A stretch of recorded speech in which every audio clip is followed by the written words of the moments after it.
Welcome back to the Egg Attack Podcast. As always, I'm your host, the Lizardix edition of Snakes on a Plane, Jay. And joined as always is my co-host, a VHS copy of the Star Wars Holiday Special, Z. How are we doing today, Z? Oh, pretty good. Pretty good. We're back to being remote. At that one? Yeah, We're no, back on Discord for and we'll probably be in Discord for a good while.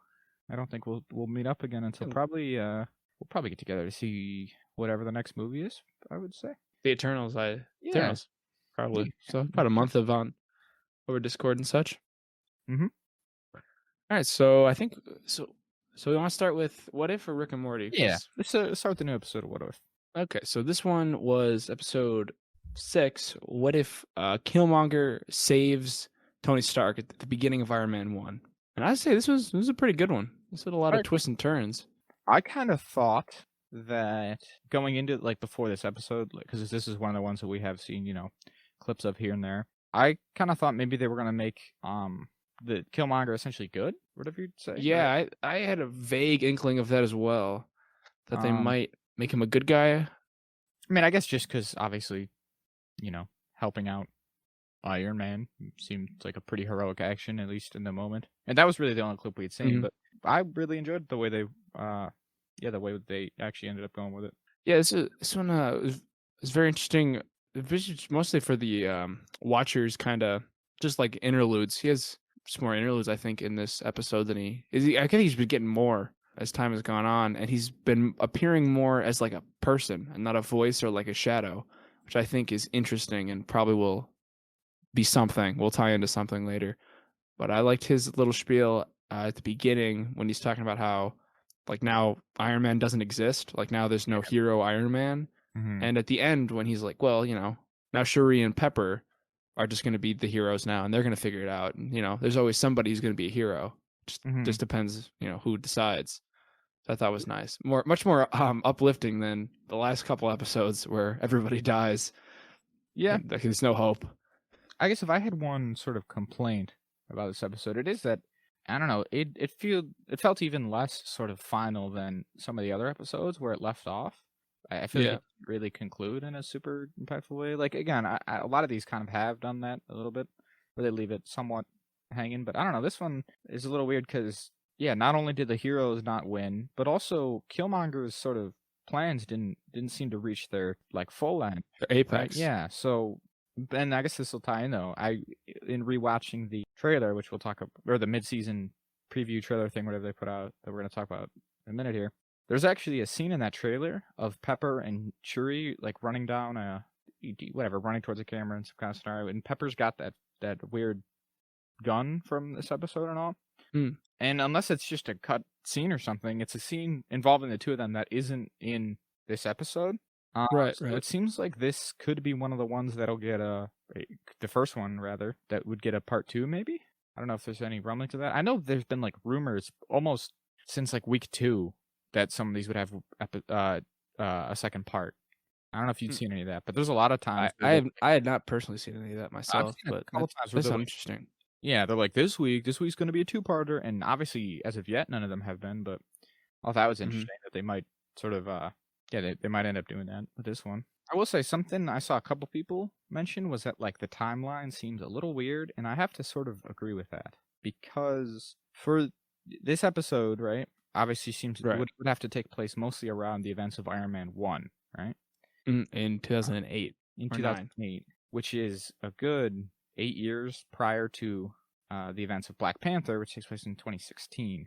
And so some of the characters, I guess, people who complain may be a little off. I don't know. To me, it doesn't seem massively. A lot of these episodes have involved events shifting up a little. What were you gonna say? I was gonna say, I definitely noticed that.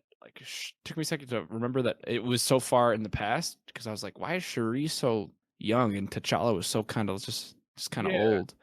But I guess T'Challa is just kind of in his 20s, so you can kind of just make him the same as he looks in the movie and be like, oh, well, he looked the same for 8 years. He's 25, so. Exactly. But she's 16 in 2016, so she'd be like, well, if you go 8 years back, she'll be 8. So she's clearly gonna be a very young girl at this point. I mean, I don't know what we're meant to think of. I don't know how Chadwick Boseman's age is meant to relate to Black Panther's, because obviously he could be a little bit younger or older, whatever. Doesn't have to be Right. exact, but I think let's see, I got it up here. Last year when he passed, he was 43. So in 2008, he was still 30. So he wasn't. Yeah. So I mean, again, he wouldn't like Yeah. age drastically from Hmm. 30 to 40, especially Yeah. if he was a magic superhero Panther man. I also did notice, yeah, as well that Shuri was younger. Like, so I don't know what the complaints really would be. It's not a big deal. Yeah, the only that was the only really thing that I noticed. I was like, oh, I guess Shuri is younger, and then I was like, oh, that just makes sense because she would be. Again, One thing that I did, and I'm not really about the timeline, I guess, but was like with T'Challa's father just being like, "Yeah, you're great, Killmonger. You're great that you're back," even though he killed his dad. I was like, "But you killed his dad. You don't like him. Like, there's a reason you did that. Shouldn't you be not cool with him being here? What's the plan here?" And he, um, I don't know. It just I seemed agree with weird to that me. one.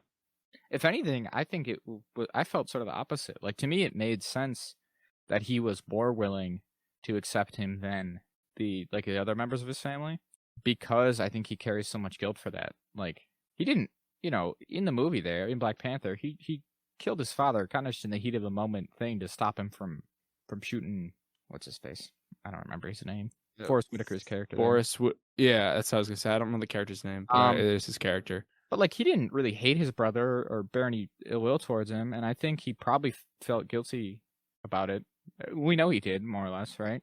When he has like I the guess that's flashback true. and stuff. So to me, I was like, all right. So, and if anything, Killmonger might be sort of banking on that like he can kind of take advantage of the fact that he feels His guilty about guilt. his dad. Yeah, that was my Yeah. thought at least. And again, like the other members of his family are totally taken aback. Like, is this even true? Like, this doesn't even like he could just be straight up lying and not even be his son, but he was like, no, yeah, I think he is.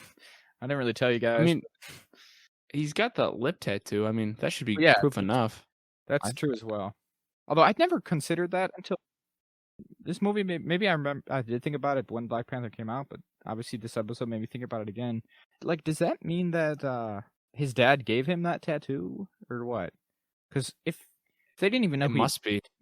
or did he get it after the fact at some point? Because clearly he didn't get it in Wakanda, is what I'm saying. No, his dad must have like put it on his lip Uh-huh. or something. I mean, his dad was the like, one of the princes, so it makes sense Yeah. if he just like, had that. It was like, well, I'll bring this with me. I know how to do it.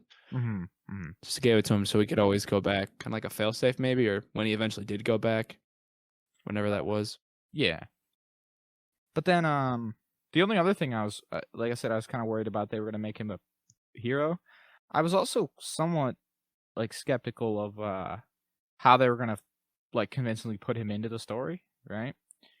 And I think Right. they pulled it off well enough for my needs. I don't know, because I was like, what are the odds that he would be right there? But it turns out like it was actually very much intentional, right? Mm-hmm. Like even So putting aside like, oh, okay, it's somewhat plausible because we know that Killmonger, like part of his backstory from Black Panther is that he fought in the global war on terror. So like sure, maybe he could have been in or around Afghanistan at that time. It still seemed kind of a coincidence, but yeah, the events of the episode obviously they show showed it that pretty well. yeah, it was intentional. He knew about it, and I think the implication obviously is that he did it all so as to get into Tony Stark's Tony good. Stark could, yeah, to get it on his side to get all his sweet tech. Mm-hmm.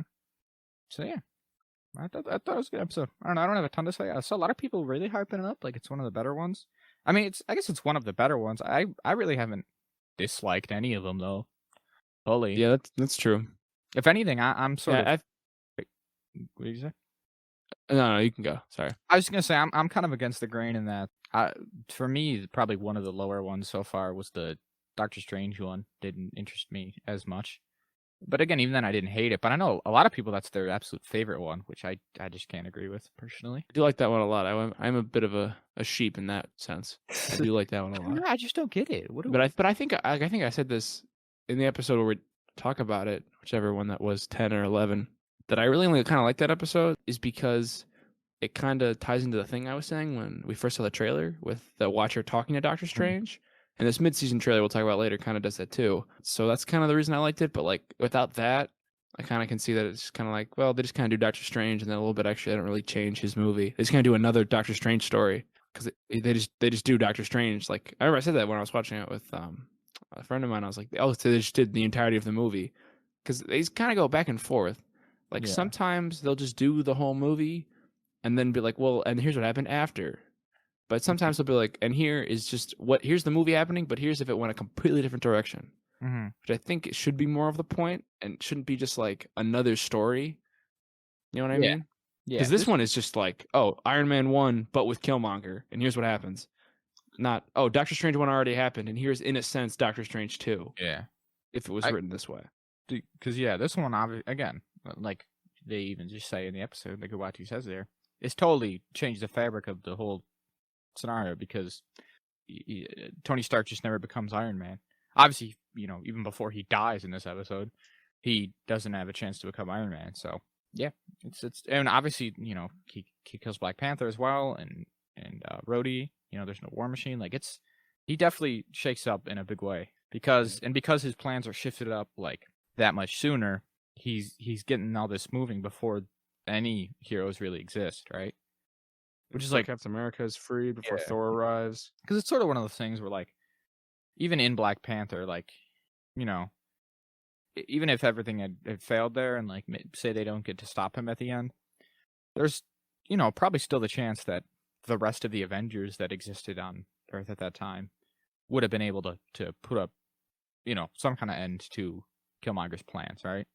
Like, it's kind of that problem that the MCU movies, and again, I think I've talked about this before, like, even in the comics, that having such a big universe like this can kind of get wonky if you think about it too much, because you want to have these stories that are sort of contained and have stakes to individual characters.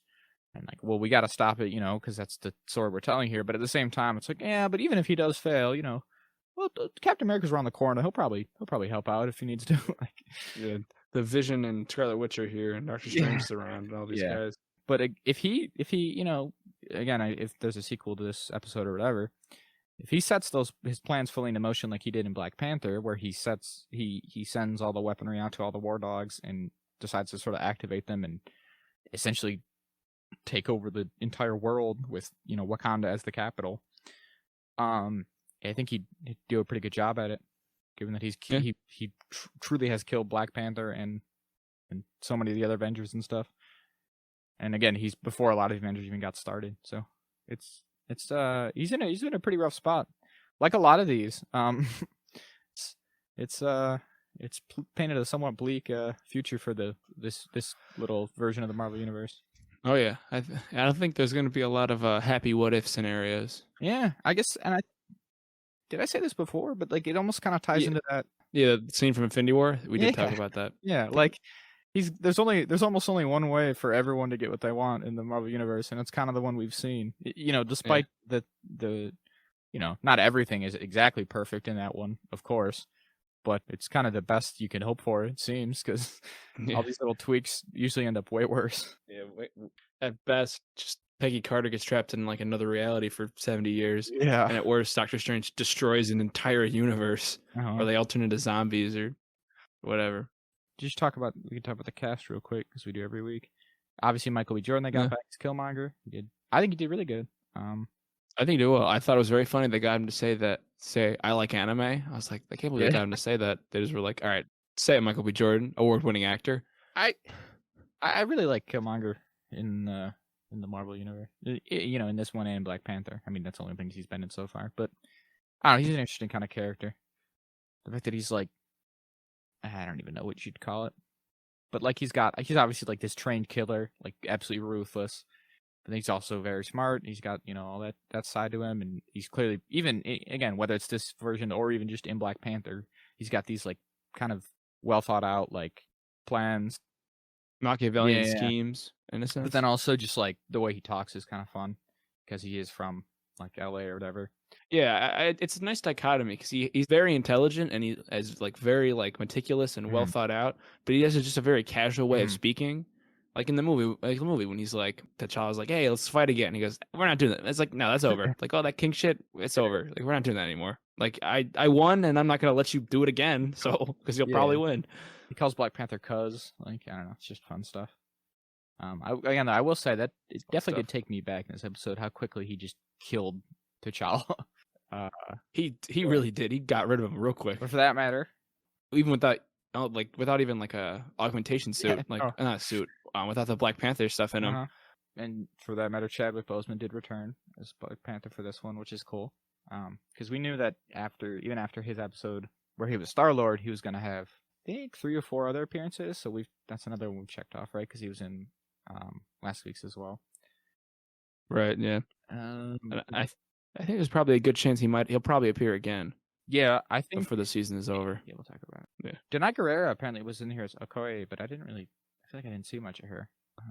Yeah, she didn't have a ton of lines. I don't think so. Yeah. I really couldn't tell. Don Cheadle Was T'Challa's parent?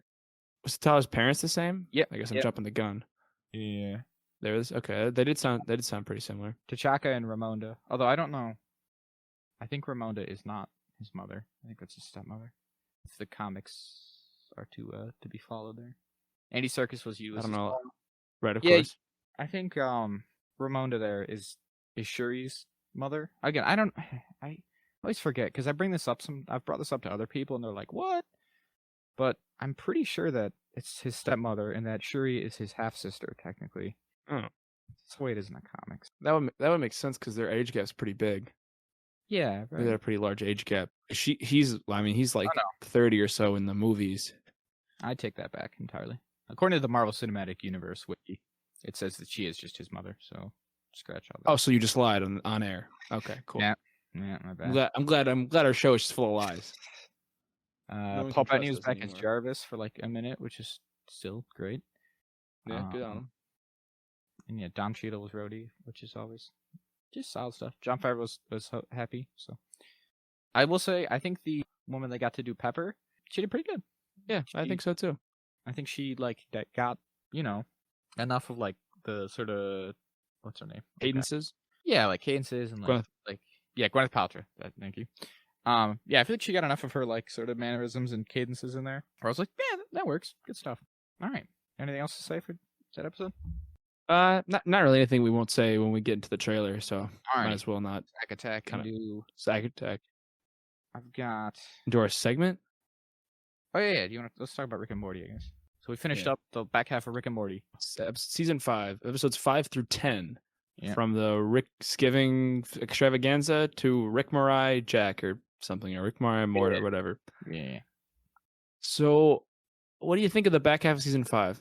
I want to hear your thoughts first, because I would say, for me, it was stronger than the front half. There's a couple in here. Just like, I mean, I don't know. I feel like, and I think we probably even talked about this last time. I feel like people hype up Rick and Morty a little too much to the extent that they end up disappointing themselves just a little bit. Because for me, even like from season 1, it was never 100% hits, right? Even season 1 and 2, for me, have a couple duds where I'm like, I could take or leave that one. But I feel like for some reason, after like around that time, after around like season 2 time, it got such a big reputation that people expect every episode to be absolute gold. Yeah, when that's just not like feasible for a show. Especially as you get more episodes, just get diminishing returns. Just like just literally how that works. Mm-hmm. Except with Sunny though, Sunny will never be bad. I won't hear a word of it. I won't hear a word. If you hear it. So I think I will say that. No, I'm sorry. I'll just keep going. I don't know if you had more to say. I was gonna say I think the weakest one for me in this back half was 9 for getting Sarek Morshall. Yeah, I agree. I have the episodes pulled up right next to me. I agree. That one was probably the weakest for me. I did not care very much at all for the Morty subplot of that one. So, I didn't really like that episode. Was so strange to me because it was just like a weird, like a relationship metaphor. Yeah, I literally, I'm like, that's his grandfather. So they're treating it like they're two people of equal age and stature, like dating each other, essentially. That's what they're treating this as. But I'm like, that's like his grandfather. It's not the same, regardless of like their personalities or what they've been through, or whatever. Like this is just like weird. It's like some dissonance, like cognitive dissonance. I think almost. I kind of get what you mean. Because, and yeah, they extend that obviously into 10, and like I watched like the little behind the scenes things where they talk about it, and yeah, that was very much intentional, doing the whole quote, like they describe it sometimes like the one where they break up or whatever, and yeah, they very much treat it as like two significant others breaking up, which I kind of agree. It's a little weird, but I mean, it's kind of par for the course for the show, for me, to be honest. They've never had, That's obviously, true. any kind of traditional. Way of doing things. Yeah. And also, it's a comedy, so like they're going to do stupid shit like that. That's another thing I feel like That's people true. gotta remember more often for Rick and Morty is that like it is a like, comedic animated show, right? Like hmm to and maybe it's a little bit above these examples, but like I think it's people should treat it a little bit more like Family Guy or South Park or something, so as to Or even BoJack. I think it's a BoJack good Horseman would example. probably be the So better one. Maybe even probably a little less than BoJack Horseman because I feel like BoJack Horseman is funny, but it also is more serious. Like it continuously, like it's serious and then it's funny, but it never like overcorrects. Rick and Morty kind of overcorrects sometimes. I think in either direction. what I'm referring specifically to, other than just people getting their hopes up a little too much, is the other thing is I feel like Mhm. people. I hear so many people talking about Rick and Morty being like, when are we gonna get the the main plot moving forward? When are we gonna talk about the Beth stuff or the yeah, the Citadel of Citadel Ricks and Evil or Morty and stuff, which obviously we did get in this. But I hear the words like filler episodes get thrown around a lot in regards to Rick and Morty, which to me is crazy because it just doesn't apply, right? This isn't an episodic narrative driven show where that's really a valid complaint to me. Mhm. Even though there is some elements of that, and I will say, like, Rick and Morty seems to go out of their way to have a continuity more so than those other examples I mentioned, like a Family Guy or a South Park. right. It still is like a comedy. Like, there's nothing wrong with having an episode that doesn't move the quote unquote plot, because I don't think it should have very much of a plot. If you have a Mhm. show that this kind of silly and ridiculous and again just funny, and you're trying to bog it down with a plot, that to me is the exact opposite direction. Right. So that's never been a complaint to me, even though I did enjoy like the finale, which got back with the Evil Morty stuff. I never, in the past couple seasons, really been like, oh, we really need that back, otherwise we're kind of floundering. Like, I don't know, it's supposed to just be funny to me more than anything. Like, Yeah, I would definitely agree. I don't think that, like you said, filler episode applies here. Well, I did like the back half of episode 10. I enjoyed other episodes, like episode 6, Rick and Morty's Thanksploitation Spectacular. I thought that one was really funny. Like, I thought that one was, like, not to sound like a fucking YouTube essayist, but, like, very classic Rick and Morty. yeah, Like an episode 2 kind of thing for the I season, thought where it was just, like, a goofy thing, and they did, like, a goofy plot, and it was just kind of funny. Like, they did funny stuff with the president. And I just yeah, kind of like the present stuff because like they're I all thought it trying to was one up each other and they do all this stuff. Yeah, and they're all turkeys and he turns into yeah. a turkey and the turkey becomes president. I thought it was very funny. What did you think of the Mm. like Voltron one? Oh, that one sucked. Oh, I did not really? like that one. I actually did not like that one very much at all. I was gonna say, like I only really like 4 episodes out of this season. I gotta be honest. The first 2, 6, and 10, and the end of 10. Maybe 8, maybe, but that one again, that one didn't even do. Maybe I'll give 8. I'll give 8 a pass. That one was Pretty fine. harsh on Rick But and Morty, like man. 7, because I don't know. It's just I guess I'm just mature. I don't know what to say. Just enjoy it. They're just funny. No. I don't know. I just didn't think it was that funny. I don't know. I will say, There's a weird plot. The weird part where Rick kills all those like anime people to get the robots, but then is like, "Oh, Summer, look at this anime person I hired to help us like delegate work." I'm like, "But bro, what? What, Rick what, are, did, you, what are you doing? Like, why are you?" I think the point was What do that you mean? What are you saying? at that point, Rick was so far removed from like the operation of it that he didn't, as in like the main Rick. That was my understanding there. I guess that's fair.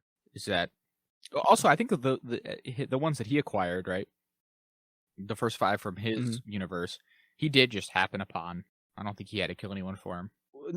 No, it said he did. Like there are like little shots of him like garrote wiring a couple people to steal theirs. I think that was Maybe later he on. didn't. Maybe someone else did. I think Yeah, maybe the it was first another 5 Rick. that he gets in the beginning are just ones that he stumbled upon, like he does in the beginning of the episode. And Yeah. But later on, once he gets insatiable about it, and he wants the go bot or whatever it is. that was kind of good when he was like, I gotta make, yeah, if everyone gets their own, like, there's 5 Gotrons, so Gotron's gonna make a Gotron, and Yeah. those 5 of those make an even bigger one. Mhm. So I think by that point they were jumping into universes and stealing them and stuff, but I don't think he was involved. But overall, I agree. This is almost just a overall sort of critique maybe of Rick and Morty. Is I think sometimes they lean a little bit too heavy into the pop culture references, where like I like to think you and I are pretty mostly savvy. I think we got a pretty good repertoire of references and things that we can draw on. And even still, I'll be watching Rick and Morty, and it's like I can tell that's a reference to something, but But I don't can't know. tell you what it I is. don't really know what, Yeah. and I feel like if I did, it would probably be funnier. Like that the whole episode with the voiceover, right? Yeah, in that Gotron episode, there was like Yeah, the voiceover variants. I mean, I've seen stuff with voiceovers, obviously, but I'm like, is this reference to something in particular? Is this supposed to make me think of a specific thing? I figured it was supposed to be like a Goodfellas thing. Okay. Like a Goodfellas, like 'Cause there when was, like, he's like the monologuing gang to himself. Yeah, there was like the gang family element of it. Okay, I could buy Yeah. it. But yeah, I do get what you mean. There's a lot of times where they frame a thing in a very like, this is a reference, and you're like, I know what they're trying. Like they're trying to do something, but I could not tell you, gun to my head, what it was. And it's Even just, within it's the kind of title, annoying. It's like, well, like the title of that episode was yeah, Gotron, Jerry Sis, Rick Vangelion. yeah. That some of the I like some of these are good, but yeah, if you don't know the reference, it's just like gibberish. Well, even Like if you don't know what an Evangelion is, if yeah. you don't know about Neon Genesis Evangelion, you won't like, well, okay, this episode title means nothing to me. Also, do they do that in Neon Genesis? They don't put together, do they? Isn't that like a Voltron? No. In that one, they just operate giant robots that are only fueled if you have depression. 8 there. Yeah, so all the kids that Recternal Friendshine. Returnal Friendship of the Spotless Mort. Yeah, That was a good one. I've seen that movie. That was a good ref. Yeah, That's it's very great. apt for the episode. That's obviously a reference to Eternal Sunshine of the Spotless Mind. And yeah, it actually Very good movie also. No, it is a very good movie. That one obviously does go like pretty. They go well together. Like that title is actually accurate because it is very much like in the vein of that movie. Mhm. The going through people's memories and stuff. I thought that was a good one. That's a good example of like, it's funny. I think it had like obviously more, if you want to call it that, like a serious kind of story to it, right? Mhm.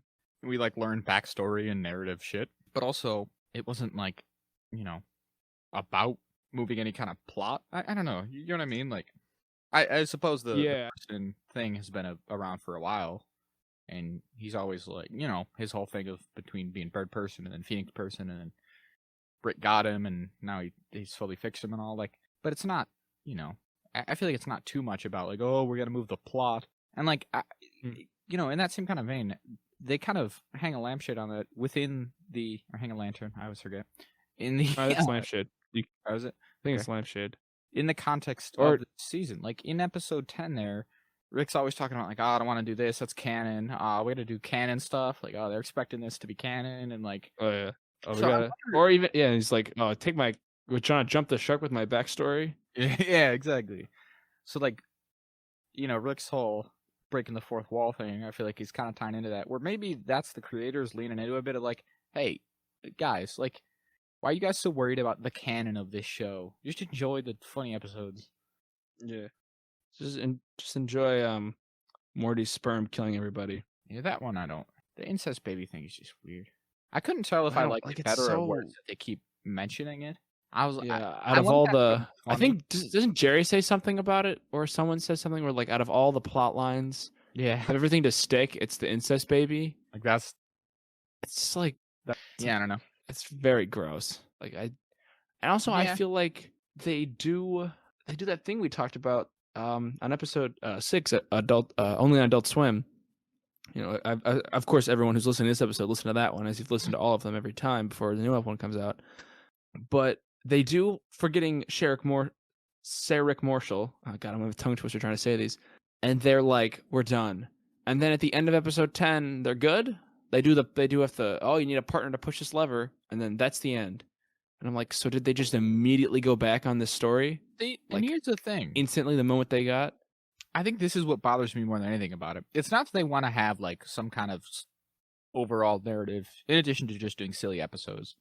That's fine, but I think my specific problem, and we talked about this last time for the first half, is they don't commit enough to it.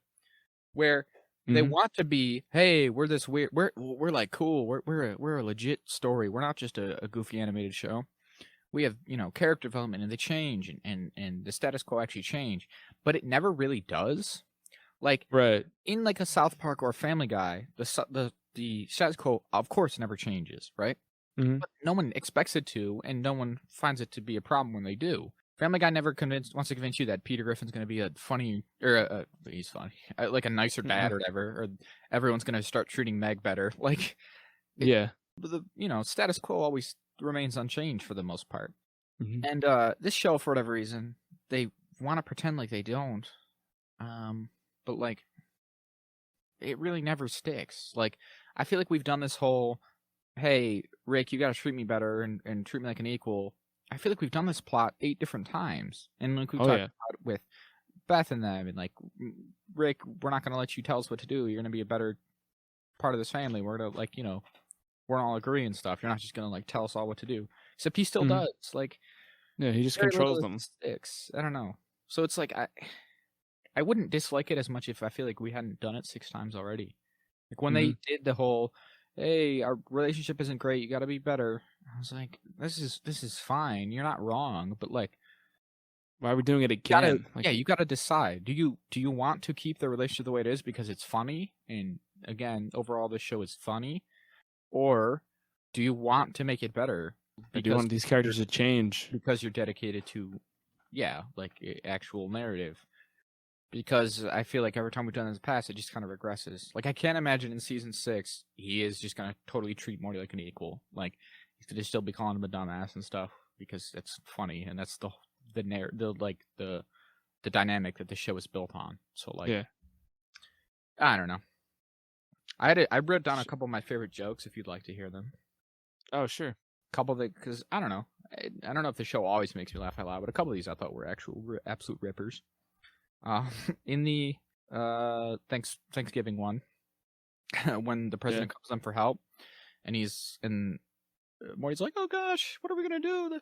The turkey president, he's got the he's got the Air Force and the Marines and a real army." And Rick's like, "Oh yeah, quick, Morty, right? List all the branches of the service. Quick, somebody have a pen." Oh, I'll say I want to jump on this. I guess. Joke I like from that episode is when they're in the garage and what is it? President's like, what do you just hate countries? What's wrong with you? And Rick's like, countries are like what is it? Governments and an employment program for the people who create them. And the president's like, okay, Fight Club, let's calm down. It's like that's a good one. Because Rick just get all that edgy shit Rick always says that fucking Yeah, I'm 14, this is very deep exactly. kind of shit. There was in these other 3 are actually all just from the Gotron episode, but it's when Summer fires them and they're back at their house, and Jerry's like, "Oh, I really don't like her. I hate Summer. Why is she being so mean?" And he's like, "Should we kill ourselves so we can beat her to hell and wait by the entrance to beat her up?" I don't know. That was Yeah, ridiculous. that was funny. That's the way Jerry's mind works. He's like, "I know how I'll get to Summer, and I'm gonna kill myself." And I was like, "Whoa!" At the end of that episode, when they decide to not be in the Gotron anymore or whatever, and they just give it up or whatever, then like Morty just mentions offhand, he's like, "Yeah, but the space monsters are still out there. Millions die every day." And they just like lock up their door and Jerry's Yeah. stuck outside. Yep. And then the post credits for that episode was also, I thought, hilarious. Oh yes, I was gonna mention that too. That was a very good post credit. It was very funny. It was just like, yeah, in this little pocket universe where the monster bugs are like normal size, and they just have like a school where they're being trained to go to other universes to spread the cure for AIDS. And they're like, yeah, well, we always go to small universes to so that we're bigger there. I don't remember the exact logic. I don't know, something that just cracked me up. It's like, well, what is it not like we like come out naked, giant, screaming like animals, Yeah. where they can hear us? Yeah. Very good. Because he was like, yeah, because they get in like a huddle before they all jump through, and they're like, "What do we do? Go to universes with tiny people to," and like, "Why do we do it? To spread the cure for AIDS." And then they get he's trying to tell them the recipe for the AIDS. It's like 2 parts salt, and the rocket launcher Yeah. blows them up. So that was very funny. That was good. This says, yeah, I don't know. Do you got much else? Not particularly. We I got. don't think. Justin Rose said he would like to air 1 episode a month so as to lengthen the time that the show's on the air. That's absurd. Who said that? Justin Roiland. I don't like that at all. I guess he's the voice actor. He's not the animator, so Yeah. he doesn't have to worry about that. He was out of the Lions. Mm. Yeah, aren't they? Didn't they get renewed last season for like 80 episodes total? Yeah. So they got 8 Whole seasons. bunch. Yeah, I wonder. Let's see. I can't imagine this is gonna get better. Because right now they're betting 40% for me for a 10 episode run. I mean, we've been nitpicking 50%. nitpicking here, but I really don't dislike it. I've liked the last 2 seasons, and you've been pretty harsh on them both. So I'm still. I was not crazy about him. I'll have to disagree with you on that. Like we are kind of nitpicking for conversation, but like I really am not really feeling it. Like just in general, I don't have a lot of high hopes, I would say, for the remainder of this series. I'm enjoying my time for the most part. So again, there's some things I'd like, but I don't hate it by any means. Right. One thing I will say, I'll talk about the end of the episode, the big like evil Morty plot finishing up. Mm-hmm. I thought it was very interesting when they just explained the curve, because I remember off pod we talked about how the curve doesn't make a lot of sense if it's infinite, but now it kind of does. Like they built the curve. They're like, oh well, we'll just make you only be able to access the universes where we win. And Marty's like, yeah, I'm just gonna leave. Like I kind of hate this. And I'm like, I mean, you're right. Rick's the worst. Yeah. They're just literally making Mortys to do something, just to have that adventure. Do you want to talk about that? Like, I know we sort of talked around the like narrative thing, but like the big sort of bombs that were dropped as far as like the overall story of Rick and Morty, right? Is that Rick's backstory is the one that was shown in the Rick Shank Redemption, right? Beginning of episode 3. Yeah, yeah. Is that where his family with that one Rick comes to him and it's like, hey, you're about to figure out interdimensional travel, and when you do it, come with me and like hang out, and we're gonna rule the universe, or in every conceivable reality. And he's like, I'm good. And he goes, all right, you know what I'll do? I'll just kill your family. Yeah, I don't know. When they show that the first time in the Rick Shank Redemption, there, Rick's like, I got you. That's not real, but it turns out that just is real. That's his backstory. I saw some like interesting ideas about it, which is kind of true. Is that, I mean, obviously, if you want to get into like, again, what infinite really means, it gets kind of trippy. But if you assume that we've had the same Rick the whole time, which is what, C-137? Yeah. That means his daughter really did die, and so any of the Beths, none of them, all of them, are not really his daughter. His daughter, truly. Yeah. Which means that this Morty is not really his quote unquote grandson, which is interesting. Especially when you get into some of if you remember all the times that they've left their universe, right? Or at least the couple big ones. Like the Cronenberg universe is not his original universe. Yeah. That's like a different one. That was even for him. That was never his original universe. And then in the season 3 or whatever, when they leave because of the squirrels, right? Oh right, yeah. To abandon one universe because of the Cronenberg thing, but again, that was never even his real one. So like he took that Morty, but that Morty's not really quote unquote his Morty. And then they jumped, and they had to jump again. And so, like, I guess it kind of makes you wonder then, like, where is that, like, Beth's real dad, right? Unless it's one of the universes where, like, they jumped there because they died. Like, that's what they did for the Cronenberg one, right? Yeah. Like, they jumped to a universe where they both died. Or one where he knew he wouldn't come back or something. So that's sort of an interesting thing. do for like this, sort of narrative of it. What I think is strange is that in episode 8, when he talks to his like the memory of himself, well, past Rick, essentially, it's just like, oh, you're one of the Ricks that went back with Beth, you fucking loser. Yeah. But then it's like, well, hold on a minute. According to this backstory, he wasn't like what his family was killed in front of him. Why would he call him a loser when he watched his daughter be killed? Because he's a young, like I don't. He even says that though. He's like, "Oh, you go hang out with our dead daughter." He's like, "Yeah, man, shut up," or whatever. I don't know. I think it's just because that's young Rick, who's kind of a dick. Yeah. But yeah, I don't know. So like that is interesting to me. Is that's not really his real family at all?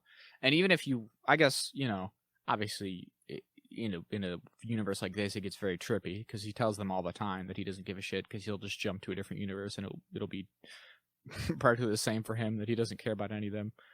Yeah. Which, again, is sort of a lie, but then it's like it gets weird when you really. Then this is sort of one of the things where, again, I feel like them trying to be funny and them trying to make like this impactful story about these characters can kind of come into conflict. Is like Rick, they've gotten him at various points to actually admit that yes, whatever, nothing matters, and I'm a big dumb narcissist, or not. Well, he's a narcissist, but also a nihilist. Yeah, and I don't care about anything. But they've gotten to admit that he really does care about the specific family that he's with now, right? Which is to say, the Morty that he's had from the beginning, and then the rest of the family he's had since God knows when, actually. Yeah, whenever he jumps on. It's I don't know, that is sort of an interesting element of it.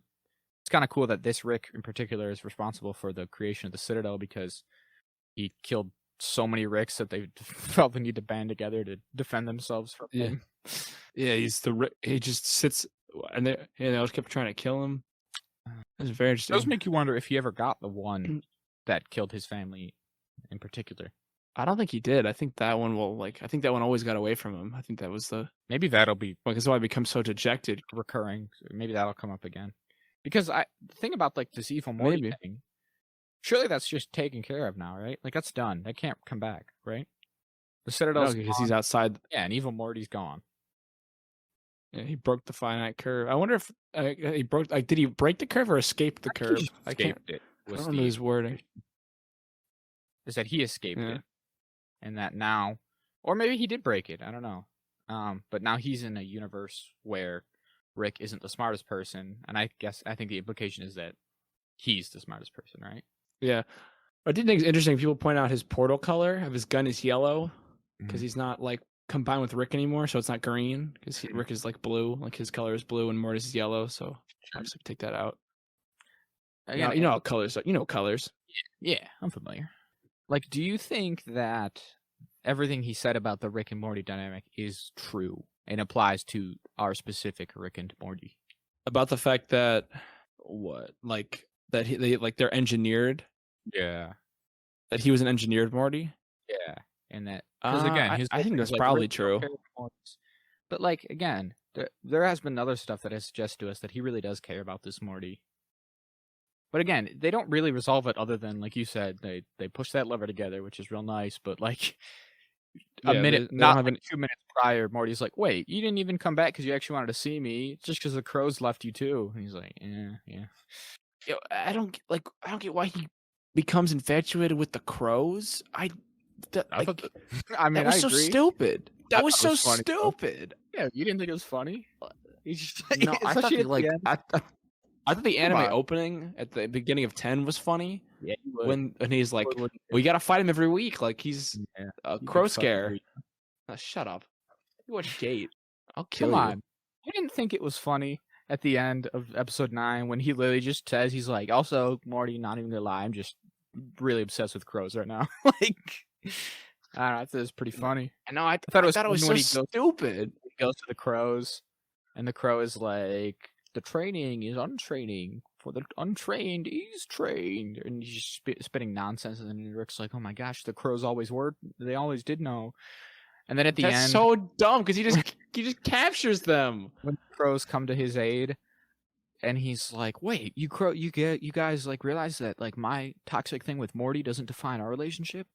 wow, crows are empathetic as fuck. Come on, you're no fun.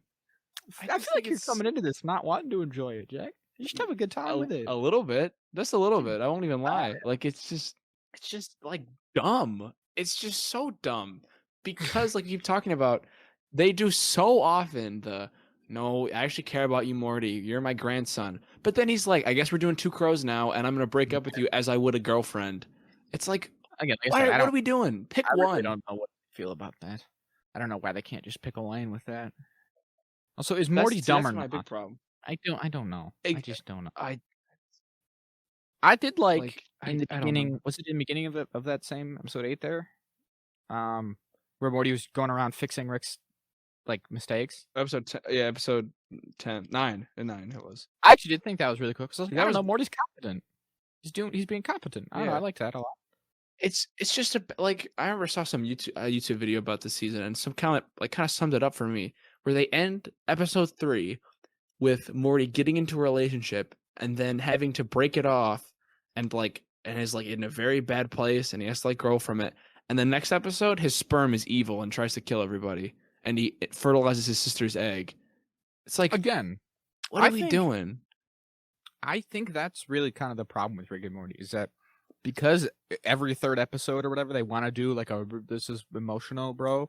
This is real. We're doing real TV here. I feel like because of that, it gives people the wrong sort of impression. I really do. I think the answer to this is to just, and I don't know, again, maybe this is the opposite because so many people have come to expect this, but to me the thing is like, just do even less of those. There shouldn't be so many of these like doing a big story. Because it's just, that shouldn't be what it's about. It should just be funny. And again, fucking Family Guy doesn't have this kind of baggage, right? No one ever is like watching an episode of Family Guy and they're like, but last week Peter said he did really like his family. Why is he being a meanie head again?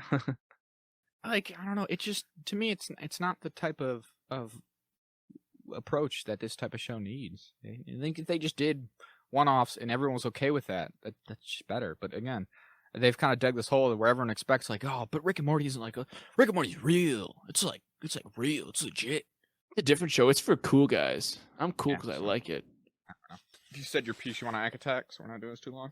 Yeah, it's Ack Attack. We'll probably just spin our wheels.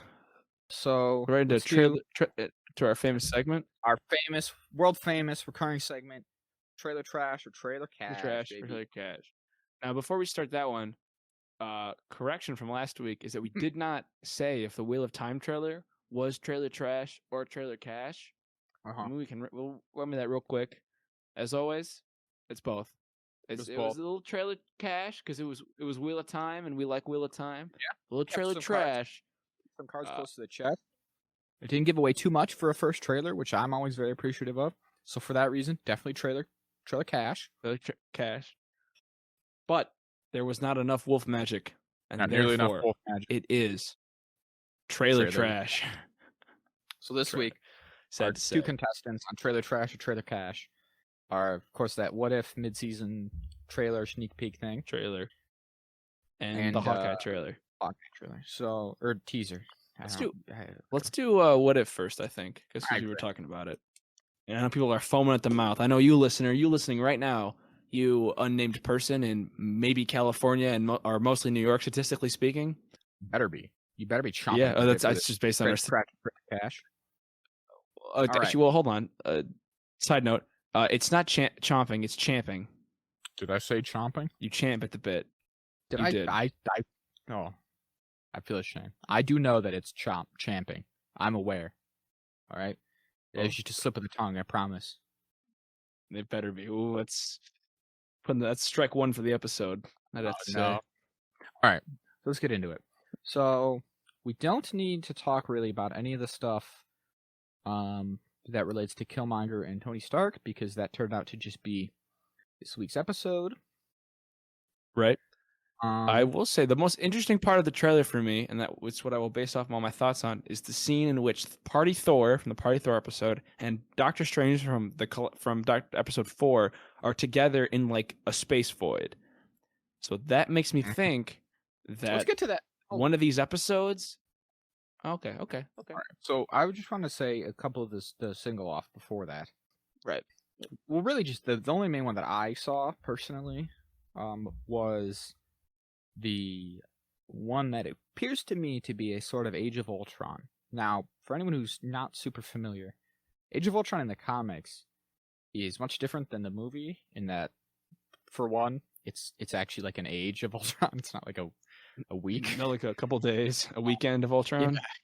So it's like an actual proper like apocalypse scenario, like a post-apocalypse, right? Where Ultron really does like successfully basically defeat the Avengers and take over the world. And it's looking pretty rough, and eventually the only way they overcome it is with like time travel hijinks, right?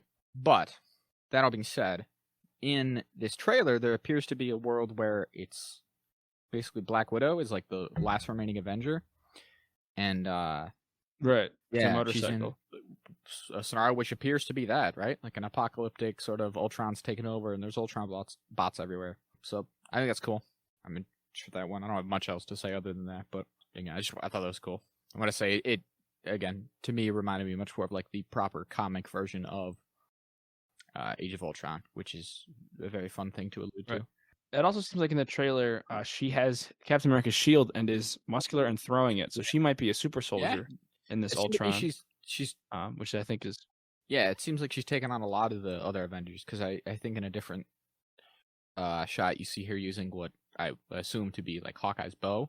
So right. she Yeah, might just be carrying on all the kind of the remaining Avengers stuff, which I always like. I think that's an interesting concept always.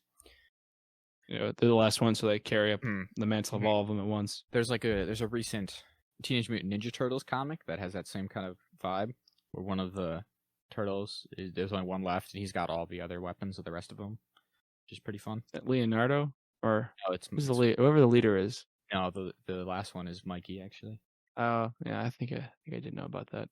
which is like kind of tough because he's like the funny one. He's got to be the last one. He's got to be the sad one. I think that's the only thing I got written out for that though. Other than getting into this thing. So, like you said, there's a couple shots in this that seem to suggest that there's going to be some sort of crossover, because people have been speculating for pretty much since the first episode, or prior to, pretty much since the show has really gotten underway here, that Mhm. at some point they're actually going to cross over, and they're not going to be all separate as they seem. Right. And this seems to pretty much confirm that, I would say. Just outright. Which I'm like, I'm not too sure I like that. I'm not a huge fan. They're like, oh, and here's the thing. I'm like, I'm pretty hyped no, for it, I'm actually. not. I think it's cool. I'm hyped about, like, I'm excited. I'm not saying I'm not excited. I just wish again that I didn't. I was just watching an episode and then they crossed over and I was like, oh shit, they're crossing over. That's crazy. What's in this trailer? Yeah, that I can fully Yeah. understand. But like you said, there's one shot that appears to be, it's Doctor Strange Supreme hanging out with Party Thor. some version. Is that the Party Thor? See, this is where I get confused, because we still haven't got that episode. I guess I assumed it was because it feels because the only other Thor we've seen has been dead, has been killed. No. I looked it up. There's a pop, a Funko Pop. So yes, that is Party Thor. It appears. How good! I'm so glad. I love that all the way we know about movies now is Lego leaks and fucking Funko Pops. Yeah, I mean, how else? Like in Funko Pop, we trust. Absolutely. Yeah. So I'm comparing the little still here from the Funko Pop, and that is what it appears. So that's So Strange Supreme is going to return at some point, and then there's the other shot. This is my favorite shot in the trailer, or this sneak peek, I guess it's called. Is they're doing sort of the Avengers circle around shot from the first Avengers movie, like that super iconic shot. They're all like different. Yeah. And flash it back, and then you get like a different one, which I will, for the purposes of this here, I'm gonna dub the Multiverse Avengers, and it's the makeup of it is Warlord Gamora, who we still haven't gotten yet. Right. Age of Ultron Black Widow, who we still haven't gotten yet. Captain Carter, yeah. Some version of Thor. I had called him Party Thor. I don't know if he is or not, but it's Thor. T'Challa Star-Lord is in that circular shot, right? And then later on, there's a shot in the trailer where Captain Carter is facing down some kind of red light, for lack of a better term. Like they're clearly facing up against some foe or something. He's got all this red power. Yeah. Who I was also was assuming was Strange Supreme. And in that shot, also present there is Spider-Man, T'Challa, and Scott Lang from the Zombies episode. Oh, I didn't know that. And yeah, because you can see it's Scott Lang in the jar floating with the cape. It's Spider-Man, that's what I was assuming, and then it's like T'Challa with the missing leg. He's on like a crutch. We're gonna have two T'Challas meeting up with each other. Yeah, Just a conversation, just like a Vision from the end of WandaVision. Just wasn't talking to himself. Yeah, unless I'm wrong. Now I've got myself worried, and now I feel like I might be an idiot because that might just be from the Zombies episode. The more I think about it. Oh yeah, because maybe it's just. Oh gosh, now I feel like a dum dum. Is it just when they fight? Oh no. Scarlet Witch in see if I can get it. Oh, maybe it is. Oh golly gee. All right, I'm gonna rescind that. That is unfortunate. Because I think it's what it is. It isn't Captain Carter with the shield. It's Bucky with the shield, and they look very similar because they both have long brown hair. All right, we can cut that part. Although I don't know who this guy is. I'll totally cut that. Who's this shirtless or this sleeveless guy? I don't know who that's supposed to be. Huh. All right, never mind. So back to the Avengers though. The multiverse Avengers, we'll call them. I think that's really cool. Especially because those are all very interesting, like, cool-looking versions of those characters. It just seems like it'd be a fun thing to see, as all of them teaming up.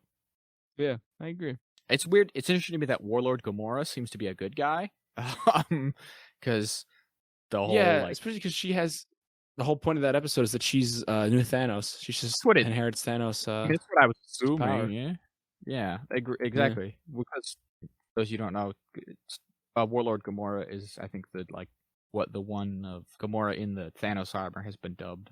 I think, unless I made that up, but I'm pretty sure that's what they're calling it. I thought it was Warlord Gamora. Yeah. So, his Titan's called...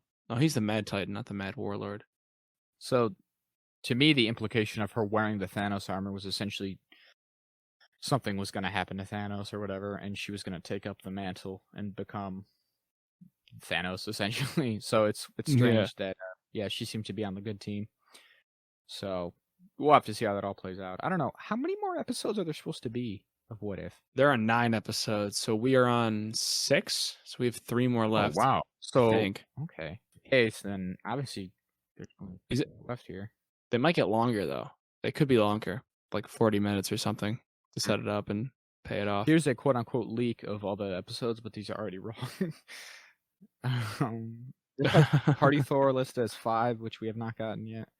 This says Killmonger versus Tony listed as 6, which that was right. But Zombies as 7, but Zombies clearly should be switched with Party Thor. And then it has Gamora versus Tony and Infinite Ultron, which none of those jump out to me as a crossover, do they? No, they don't. So I wonder. Well, I think Infinite Ultron could be a crossover because they need to beat him. Maybe he's the actual threat. Black Widow can't beat him alone. That could be.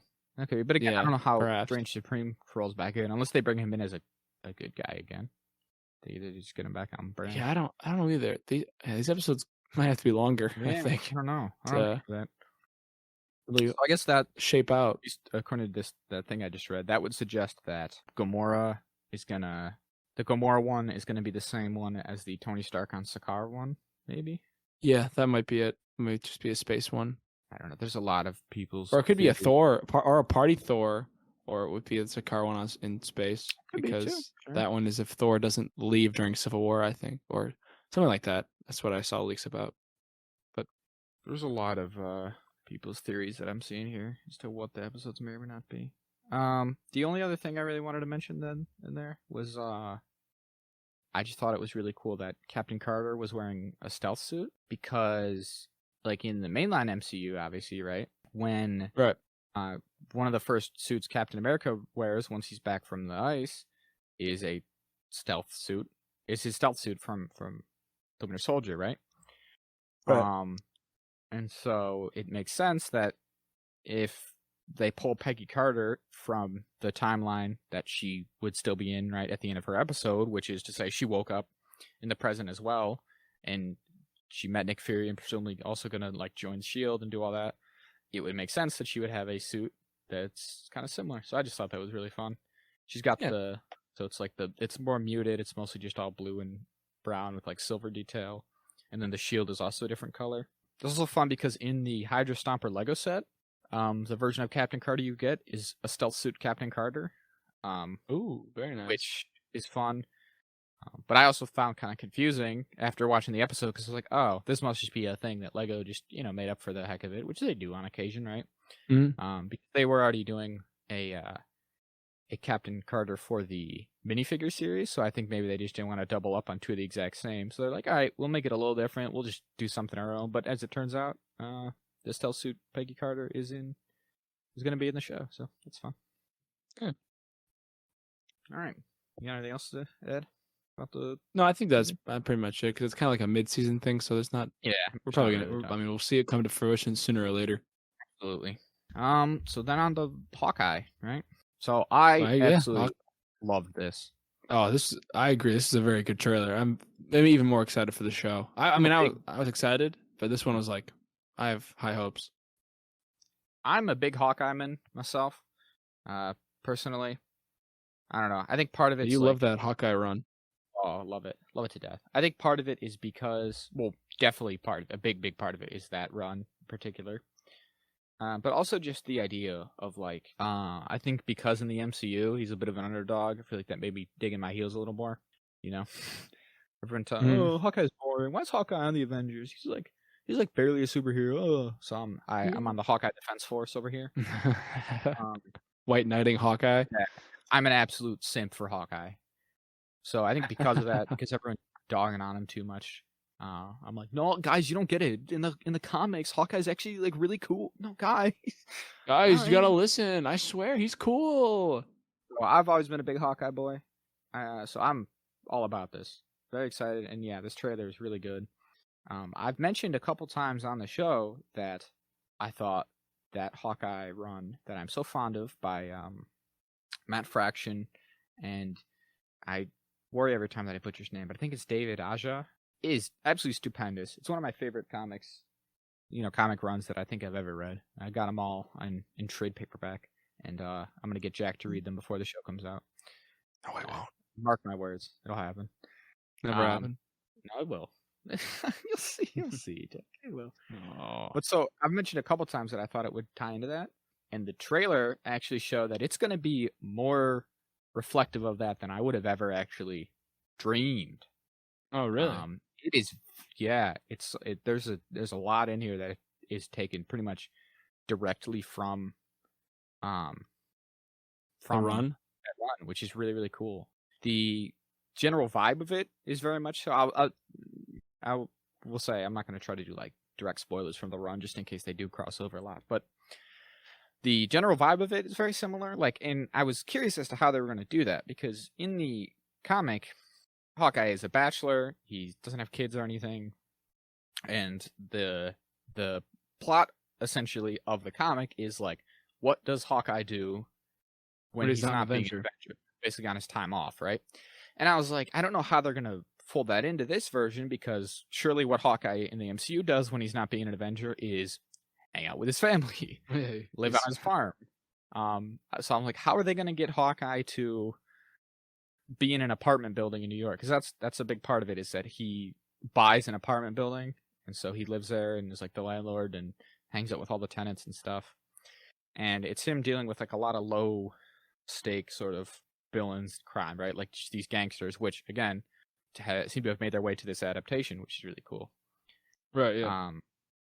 It's just like these Russian mobsters and stuff, and again, just like low stakes stuff. But for a character like Hawkeye, that kind of makes sense because when he's not with the Avengers and he doesn't have the resources of that, and it's just him by himself, there's only so much he's going to be able to do with his bow and arrow, right? Mm-hmm. So yeah, I was very surprised to see how much crossover, and it made me very excited because again, I do love that run. And it's cool seeing stuff like that where that comic's only 2 years old now. I guess about 6-ish, 5 or 6. But it's already sort of entered like a bit of like a modern classic kind of icon status, especially for Hawkeye, right?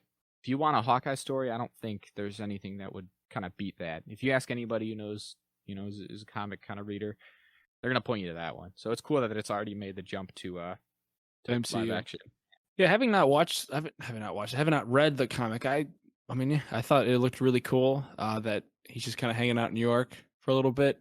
He's just taking care of something, right? That's Yeah, that's what they that's the say. that's why he's staying there. It Yeah, seems to is me that Ronan? yeah. It seems to me that the impetus of the show is that he catches wind of Kate Bishop being run, and he's like, all right, I gotta take care of this. Like this is no good. Probably Yeah, out of like a sake I of did like notice in the responsibility. opening I was just say like as in like responsibility. well, I don't want this kid getting hurt pretending to be me, so I'm gonna put a stop to it kind of deal. And then I'm sure Yeah. she ropes him and is like, hey, now this is actually important though. We gotta put a stop to these bad guys. He's like, all right, I guess. It's supposed to be my I guess day I'll be a off. hero. I wasn't supposed to come in today. What were you gonna say I before did this? notice that in the opening shot, 'cause I just watched the trailer with that sound real quick just to refresh myself. Was that when he's like with his family at the table, his wife is not there at all? I was Really? like, did they not get the actress back? Yeah, she's not like I don't like it's just him and his kids. Like his wife is not present, so it could be just that his kids aren't old enough. He does have a new child who was born within the timeline of the NCU, and maybe that was it. Like, oh well, my wife is at home with my newborn or like a baby, Nah, and I'm he's with there though. in New York with my other kids. I'm watching Yeah, it now so as I'm well. like, did he? The youngest kid Oh, is there, so I don't think it's that. I can't tell. I don't know. I feel like the mother could literally be behind either of these kids, but maybe you're right. I'd be disappointed if they just like divorced off got screen or divorced. something. That'd be shitty because Yeah, they me seem to be too. pretty on top of it. And then It's they like kind of ruins disappeared, came back, and that was like a disappeared. big Like, thing. Yeah, it would be weird if she just. yeah, I don't know. Then yeah. again, they could do any number of But explanations as to why they're not there. This yeah, I says thought it there's. was. I found an article right here that says there's set photos of her from the show. So Oh, okay, that's good. it's probably Maybe they it's shouldn't probably put in the just a trailer. shot. Wait, how about when they're Yeah, walking down the street? yeah. The No, they street don't one look is what like gets more. me. Is that Yeah, a lot of these shots and do in the not have car this. there's nobody. I don't know then, but We'll see. Maybe the first scene is the divorce proceedings. Like, Hawkeye, you're divorced. Now go do your show. And I'm like, all right, I guess it's Christmas and I'm divorced. Divorced dad on Christmas. What a harrowing tale. Tale as old as time. so that scene where they're in the car and they're doing like a chase and Kate Bishop's shooting out the window, and then he's like handing her arrows, and then she like doesn't know what they are. That is directly from one of the issues of that run. That's cool. Yeah, which is very fun. It's super cool because it basically what he's doing, he's literally just cleaning. He's doing like some spring cleaning before, and then like whatever hijinks pop off. And so he's like, yeah, I got this old box of trick arrows I'm gonna get rid of, I think. And she's like, oh, these are cool though. And the super fun part about it to me is that the art that they use for that issue of what the arrows look like is directly taken from an old Marvel like source book thing. Like they used to do these things back in the day, and they still do, where like you get like these visual dictionaries, Yeah. where it would have these like diagrams. It would break down, be like, this is how Hawkeye's arrow or Hawkeye's quiver really works, and it's like usually it's obviously just like mumbo jumbo, right? Like it's just made up sci-fi nonsense. Like they make a lot of them for like Marvel and Star Wars and stuff too. But it's just funny because you can like find those pages online, and then like I said, the pictures that they use for the arrows are directly taken from that. I don't know. It's just fun. I really like that issue, and I was really excited to see that. Yeah, I don't know. I'm just really excited. I don't think we have much specifics to get into because it keeps the general plot vague, but super cool. Yeah, I thought the one part I think is funny is that there's a Avengers musical about Captain America. Seems really fun. I think that's funny. I'm excited to see that. They'll do with that. I think that'll probably like crash it or something. Yeah. They'll be like, Hawkeye's here for real. Although I can imagine he'll do a scene where it's like, oh, you're the Hawkeye replacement? All right, get out there. Your scene's on. He's like, wait, no, I'm not. Go get out there. They'll push him on stage, and I'll have to do something. Because early on in the trailer, you just see the poster for it, and I was like, oh, that's funny. Just a little. Okay, Rogers, the music. That is fun. But then later on, yeah, they're actually there, and I was like, oh shit, they're seeing the musical. They're just doing like dancing and shit. That's funny. The only other couple things. Do you know how many episodes this one's gonna be? 6. I did look it up. It's 6 as well. which means 6. based So off. they're probably gonna be like hour-long ones. Yeah, I'd say closer to like Falcon, the Winter Soldier, Loki kind of runtime. I will say based off of the run, when they start, I think they're gonna try to get all of the episodes in before Christmas, which would be fun because that's obviously like a theme of it. Right. Yeah. The only thing they would have to do to get that done is I think they'd have to do like one of the weeks. The last week they would have to kind of double up. Because this is another one that's going to be airing on Wednesdays, I believe. Yeah, it comes out the 24th, so It's the it'll first be every Wednesday. November. Yeah, every Wednesday. So November. Yeah, so 24th, and then the 1st, 8th, 15th, and 22nd of December, and then there'd only be one left. So if they put it out on like Christmas Eve or Christmas Day, or they could just put it on the 29th, I guess. Wouldn't be a big deal, but Yeah. I just thought that'd be cool. I thought it was neat that they're doing like a Christmassy kind of thing, which is fun. I always most years I watch Iron Man 3 on Christmas because that also takes place at Christmas time. So Oh, I didn't know that. yeah, to be hipstery and ironic, I watch a not very Christmassy Christmas movie on Christmas. What do you like? Are you those people who think Die Hard's a Christmas movie? That literally takes place at Christmas, so I don't see how you could really argue. Yeah, but I see that. I think it depends what you classify a Christmas movie as. I classify a This is your way off topic, but fuck it. I classify a Christmas movie as a movie where the central plot revolves around like saving Christmas in some way, where like Christmas is very integral to the plot. You could do Die Hard any time of the year, really.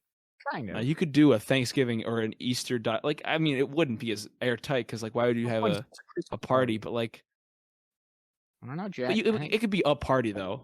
What? I guess. I mean, like, I guess. I don't know. I don't really have a great answer for this, Jack. I don't know, man. Well, of course not, because I'm right. I guess John McClane is not saving Christmas. He's saving. You can save your wife any time of the year. You don't have to wait for Christmas. In a sense, in a way, he How saved. so? Well, he saved Christmas for those people. Like individually. For which one? The boss who got shot in the face? He's dead. Well, No Christmas for him. You can't save Christmas for everybody, can you? Some people's Christmas. I don't know what to tell you, man. I don't know. It's what I watch. I mean, could you do you think Christmas movies are about the themes they're in? It's got to have like a Christmas mood. Yes. Like it's got to have like a mood, like a plot. In that way, Jack, could you have a Christmas movie that doesn't take place at Christmas? Because if you're trying to tell me that Die Hard isn't a Christmas movie, even though it does take place in and around Christmas, could you have a Christmas movie that doesn't actually take place at Christmas at all? I think it would have to depend. I think it could start not at Christmas, but eventually it has to reach at least Christmas Eve. Like you gotta end up at Christmas. But Love Actually, which is a movie that takes place in and around Christmas, but has freaking what's his name? Oh, I dropped the ball. Yeah, he's really in Die Hard. I've never seen this movie. Who's the guy from Die Hard? The villain? Oh, Alan Rickman. Yeah. You have a movie like Die Hard, fuck.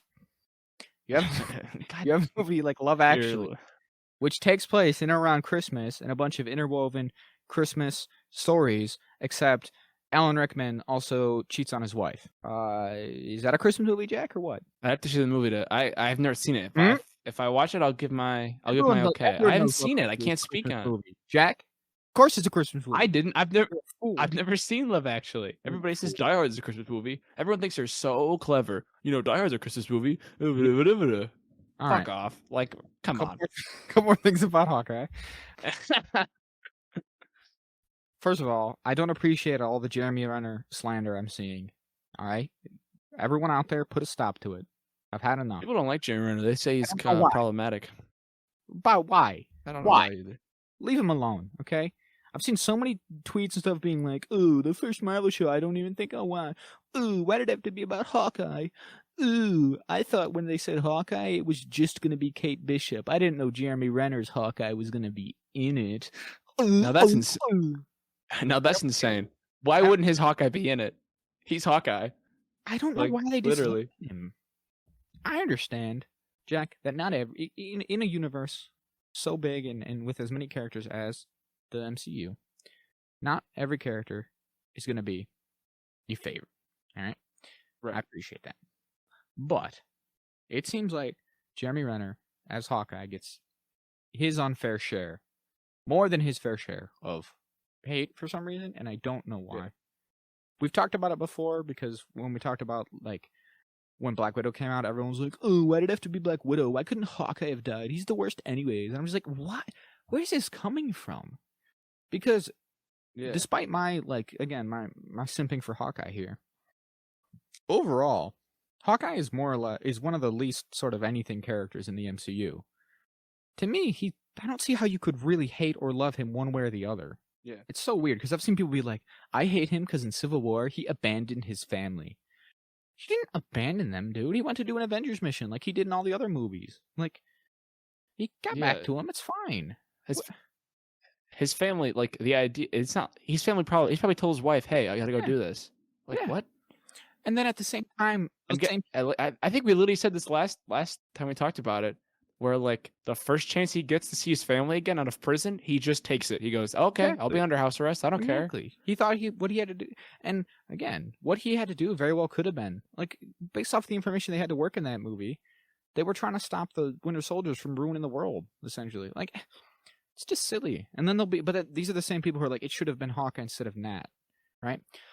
So it's like you guys think Hawkeye's a shithead for not being good enough to his family, but you also think that you should that he should die and like definitively leave his family. You think that was the better outcome? Yeah. Like, I don't know how anyone imagined that scene would play out at the end of Endgame, where instead of like it, him and Scarlet Witch chatting about like how they lost people and it's sad, but they're still, always with us. It's kind of like a bittersweet little moment. How would that have gone if it was freaking Black Widow having to walk up to his wife being like, shrug, sorry. He's dead. LOL. Like, I hate it. I don't know why they're so mean to Jeremy Renner. Leave him alone, man.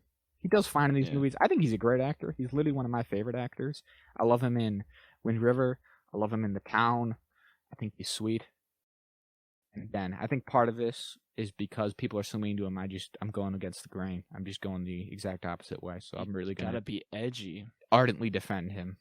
And again, I don't know why they dislike him so much. Because if anything, I feel like the default position for Hawkeye in the MCU would just be indifferent. Because he is not a major character. It's weird to me that so many people who claim to hate him to the point where they wouldn't want to watch this show because he's in it a lot. I don't know, Jack. Why are they like this to him? What's with these weird things? Because everybody likes to be mad about something. I don't get it. I don't know why people can't just enjoy stuff without you just enjoy them. Why is it always going to be like I love Black Widow. I'm a Black Widow stan, and I'm a Jeremy Renner anti. Well, Zach, because we live in a post enjoyment age. You can't enjoy things now. We're past that as a society. Yeah. It's all about tribalism. The last thing I want to mention about Hawkeye is that there is a chance that Kingpin might appear. Because if Kingpin appears in that particular run, like the comic, I've heard that rumor as well. So he might appear.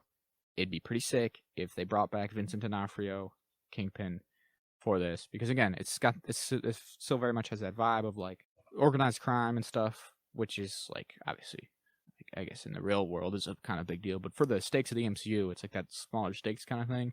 And small potatoes. He would fit right into this kind of jam maybe. So. We're gonna just. Isn't Echo gonna be in this too? Like we talked about in Echo of the Past episode. Echo is gonna be in it. So is yeah, I forgot about her. Yelena. Right. Yeah. Florence Pugh. She'll be in it.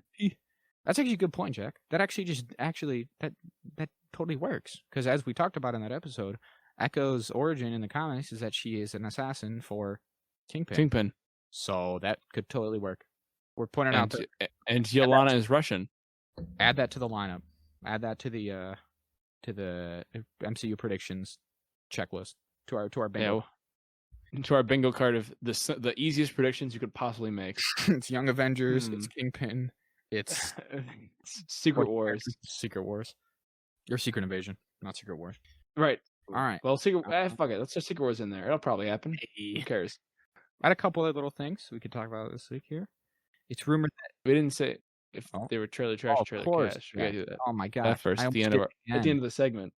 Thank you, kind sir. So for the What If midseason one, Right. definitely trailer cash. I liked seeing the multiverse Avengers there and the hints at Yeah. through this season here. However, like 90% They of that reveal stuff is already in episodes that we've seen, and for that reason, it's definitely it's trailer trash. trailer trash. How are you going to show me a trailer full of stuff that's already out? Yeah. Absurd.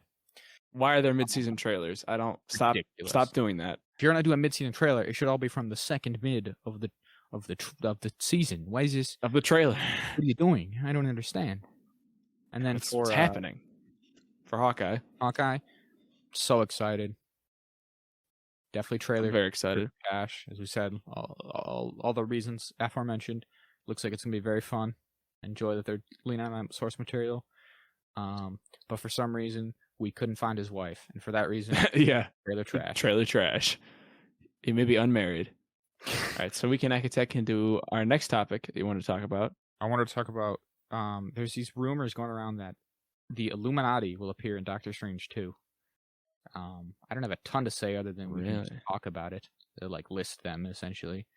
So the Illuminati is the secret group of heroes in the MCU that consists of Reed Richards, Tony Stark, T'Challa, Namor, Doctor Strange, and Black Bolt, Professor Xavier, and Black Bolt.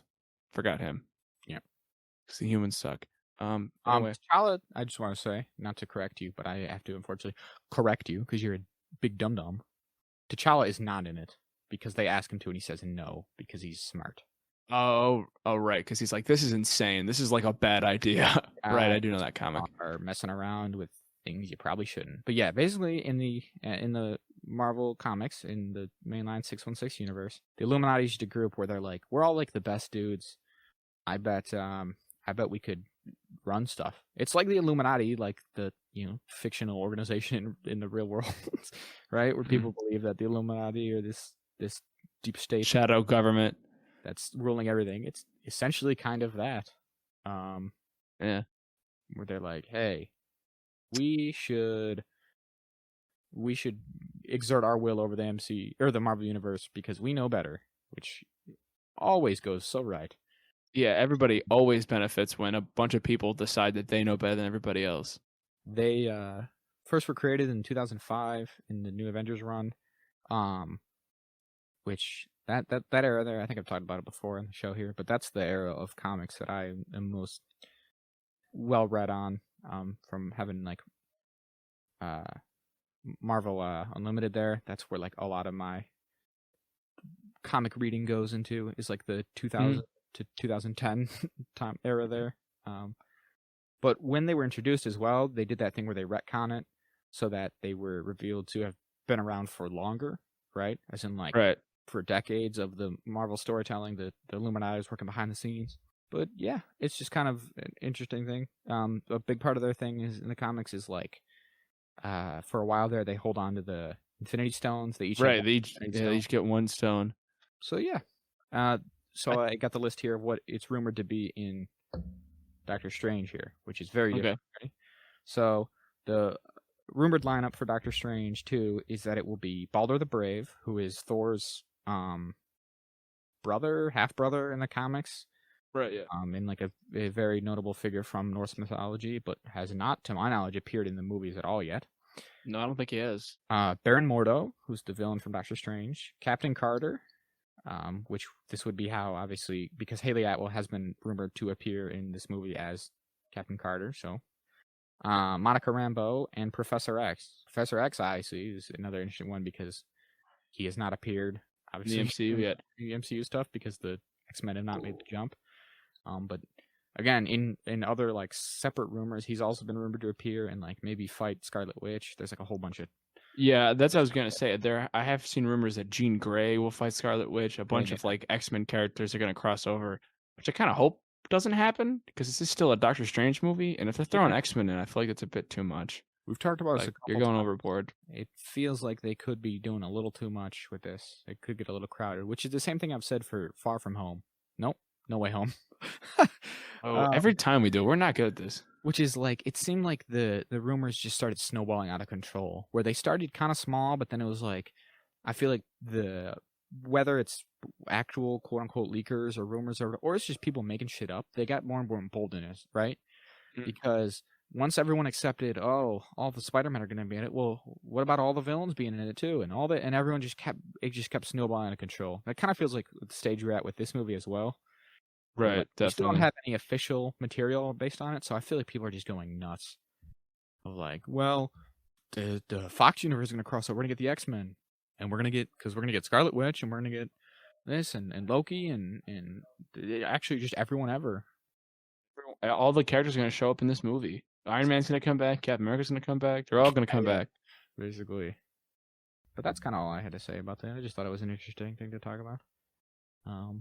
I don't see how that lineup that I just named there would be much of an Illuminati. I agree. I don't know what they're all kind of doing. Like, Nick Fury's not even on it. I would assume he might be. because it could be like yeah. Even if you had to build an Illuminati with only MCU characters, that we've established thus far, I don't know if any of those are the ones I would have thought, right? Yeah. Like, Especially Monica Rambeau. I wouldn't think Monica Yeah. Rambeau would really be on that. yeah. So I don't know. Yeah. It's just interesting. That's why I'm kind of skeptical of that rumor. Yeah. So the last little tidbit I wanted to mention, or one of the last ones, I guess I have two more. I've been playing the Marvel's Avengers game recently, Right. which is like The Ubisoft game, right? it is Square Enix. Square Enix. Fuck. Famously not great game. It's one of those ones that was absolutely panned, especially out.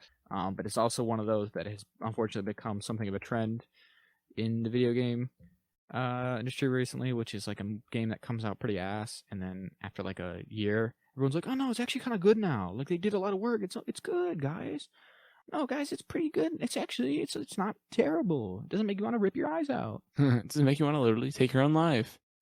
But so I bought it when it was on like sale, and now they've done like several of the DLCs and stuff, and I don't know, it's not terrible, and that's pretty much most of what I just wanted to say. I don't know.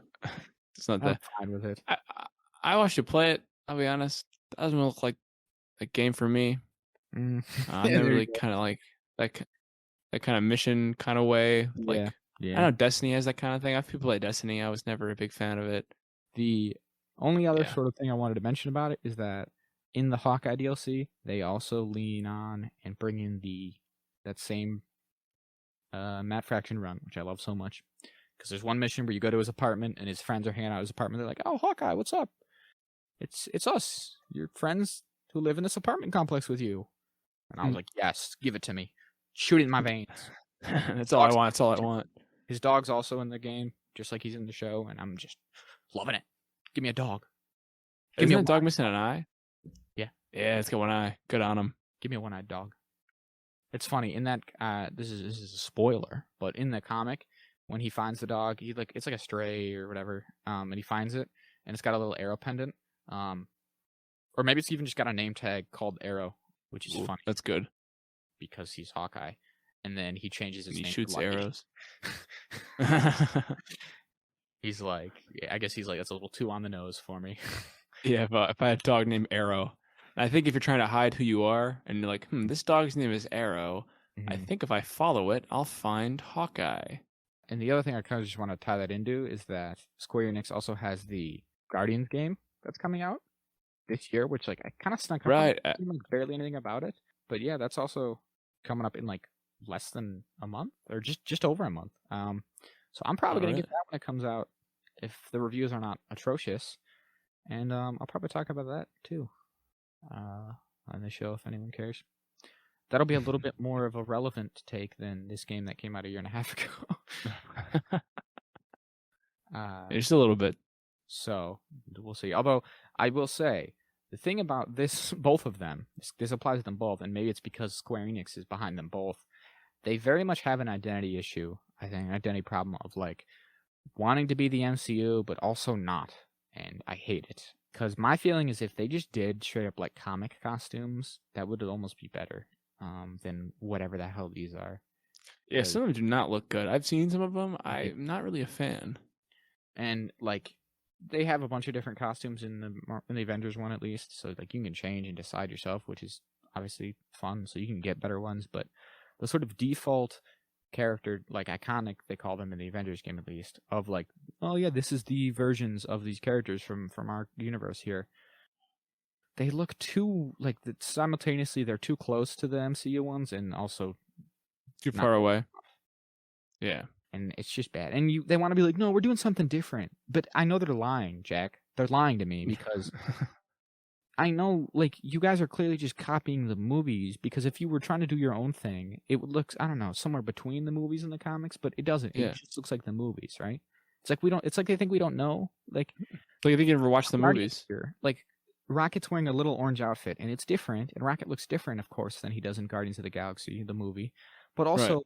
I'm sitting here thinking, well, he never wears orange at all in the comics that I know of. So, like, you were clearly just doing a take on the movie version. And the same with Peter Quill. He's wearing, like, pants and, like, a red jacket, which is very much his comic uniform and not anything he's ever worn. Or, I'm sorry, the opposite. Very much his movie outfit and not anything he's ever worn in the comics. Right, like, yeah. You just did the comic versions. I think everyone would like those. You'd just be like, yeah, that's what they look like. It's fine. But instead you get these freaking Walmart versions. It's like the freaking, hey mom, can we get Guardians of the Galaxy? No, Guardians of the Galaxy at home. Guardians of the Galaxy at home. Red, orange vest, Rocket. Drax in particular looks bizarre. He doesn't look like he does in the comics or the movie. I don't know. It's whatever. But if it's an okay game, I'll probably play it and maybe talk about it. Maybe. Who knows? Do you have any thoughts on 2 video games you've never played, Jack? I actually have a lot of thoughts. In the form of, I have no thoughts because I've never played them. I probably won't play them. I like video games well enough, but I don't really keep up with the trends. Yeah. No. The game I will play though is Elden Ring. When Elden Ring comes out next January, oh boy, howdy, I'll play that game. Excellent. All right. So you got anything else I could tech into, or one last thing I can say, and then we'll finish it up, I think, right? All right, sounds good to me. I was just gonna say, you're well aware of this because I rant it to you regularly, but just this past much week, to my chagrin, much to your dismay. Just this past week, I finished the Stormlight Archives books, as in like the ones that have yet been published. So I've read all 4 of the Stormlight Archives novels, and I read the 2 novellas that are out now. And I just want to say I really enjoyed it. I don't know, they're really cool. Solid ass books. If you're in, we talked about Wheel of Time last week, which we also said that we enjoyed. If you're into fantasy books, I feel like these are just really, really tight. I don't know. Epic fantasy, especially. Yeah, they're just quite good. I can't remember the last time I enjoyed books quite as much as these ones. Maybe ever. I don't know. I mean, I often feel like I have a bit of a recency bias going into things, where like I'll watch a thing and I'll really be on it for like a while, and then with a little bit more hindsight, I'll be like, yeah, that probably wasn't that good, but I don't know. So that could be a little bit of what's happened here, but at the same time, I just really love these, and I think they're great. I've not read any of the other Cosmere stuff yet, but I probably will get around to it at some point. Like Mistborn and Elantris and Warbreaker and all those guys. I was thinking I might do that too, but I don't know when I'm going to get to. As always, as I'm sure people who read a lot will relate to, I have so many things like, oh, I want to read that too. Then I realize I am but one man with one life, and I have only so much time in the day, and I have other things I have to do. Like I've yet to finish. Do my best to read. Much to Jack's dismay, I've yet to finich the Dark Tower books. And by books, I mean just the last book. Just finish the last book. Like it's infuriating me, listeners, because at the end of the chapter, the last chapter Zach has read, the end of it is just the titular Dark Tower telling the protagonist that the journey is almost done. The book is telling the reader that the end is near. Like, hey, don't worry, we're almost done. Yeah. And he's like, I'll stop here. It's a good place to stop forever for a year and a half or 2 years. I've read all 4 of the Stormlight books since I stopped reading that one. So I don't know. I don't know what that says about me, but and the first, because you're a terrible person. First 3 Wheel of Time books as well. Wheel of Time book. Instead of reading just like the last 100 pages of the Dark Tower, I've read like thousands of pages elsewhere. So I don't know what that's about, but probably do that Maybe soon. you're afraid of commitment and finishing something you Yeah, started that's probably part of it. because none of the series are ended. Yeah, yeah, that is kind of a sad thought. Oh, geez. It is. Keeps me in a We'll spiral. get into that next week on we self-diagnose ourselves All right. Other than that, though, in the I think self-diagnosed hour. you ready to wrap her up? Yeah, I think we probably can wrap it up right here. So as always, we're gonna end the episode. Find us on Twitter at Jazz, and you can email us at the same at our